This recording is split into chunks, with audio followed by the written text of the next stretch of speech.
ایک دفعہ ایک شکاری نے جنگل سے ایک شیر کا بچہ پکڑا۔ شیر کا بچہ بہت چھوٹا تھا اور اپنی ماں کا دودھ پیتا تھا۔ شکاری اسے اپنے گھر لے آیا۔ شکاری کے بچے ننھے شیر کو دیکھ کر بہت خوش ہوئے اور اس سے کھیلنے لگے۔ کچھ دیر میں شیر کے بچے کو بھوک لگی۔ وہ اتنا چھوٹا تھا کہ کچھ کھانا نہیں جانتا تھا، بس دودھ ہی اس کی خوراک تھی۔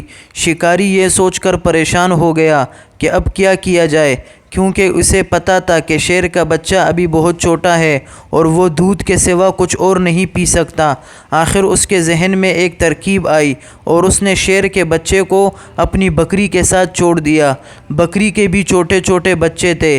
شیر کا بچہ کچھ ہی دیر میں بکری کے بچے کے ساتھ گل مل گیا۔ جب بکری کے بچے دودھ پینے کے لیے ماں کے پاس جاتے تو شیر کا بچہ بھی ان میں شامل ہو جاتا۔ اس طرح شیر کا بچہ بکری کے بچوں کے ساتھ پلنے اور بڑھنے لگا۔ وہ آہستہ آہستہ انہی کے رنگ میں رنگ گیا۔ وہ دیکھنے میں تو شیر لگتا تھا، مگر اس کی تمام عادات اور خصلتیں بکری کے بچوں کی جیسی تھیں۔ اس طرح شیر کا بچہ بکری کے بچوں کے ساتھ ساتھ بڑا ہو گیا تھا۔ وہ تھا تو شیر ہی، مگر باقی شیروں کی طرح بہادر نہیں بلکہ ڈرپوک تھا۔ ایک دن گاؤں پر بھیڑیوں نے حملہ کر دیا۔ شکاری کا گھر چونکہ جنگل کے نزدیک تھا، اس لیے کچھ بھیڑیے شکاری کے گھر میں داخل ہو گئے۔ شکاری اس وقت کہیں گیا ہوا تھا۔ بھیڑیوں نے بکری کے بچوں پر حملہ کر دیا۔ اچانک ان کی نظر شیر پر پڑی تو وہ ڈر کر بھاگنے لگے، مگر جب انہوں نے دیکھا کہ شیر ان پر نہ غرایا اور نہ ہی حملہ کیا ہے تو ان کی ہمت بڑھ گئی اور انہوں نے بکری کے بچوں کو چیر پاڑ دیا۔ شیر کا بچہ اگرچہ ایک بڑا شیر بن چکا تھا، مگر اس میں شیروں جیسی صلاحیتیں نہ ہونے کے برابر تھی۔ وہ کھڑا سب کچھ دیکھتا رہا اور ان کا مقابلہ نہ کر سکا۔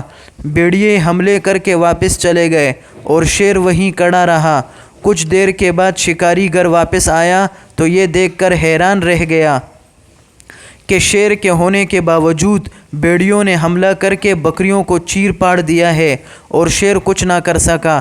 اسے بے حد صدمہ ہوا۔ اس نے تو یہ سوچ کر شیر کے بچے کو بکری کے بچوں کے ساتھ چھوڑا تھا کہ وہ مصیبت میں ان کے کام آئے گا، مگر وہ یہ نہیں جانتا تھا کہ بکری کے ساتھ رہتے رہتے اس کی اپنی صلاحیتیں ختم ہو چکی تھی۔ اگر وہ شیروں کے ساتھ جنگل میں رہتا تو پھر ان کی طرح شکار کرنے کا عادی ہوتا اور انہی کی طرح بہادر بھی ہوتا۔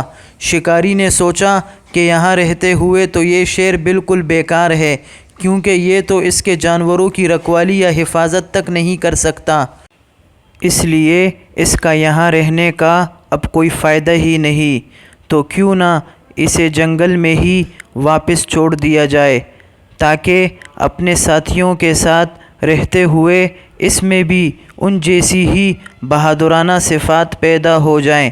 یہ سوچتے ہی شکاری نے شیر کو اپنے ساتھ لیا اور اسے واپس جنگل میں چھوڑ آیا۔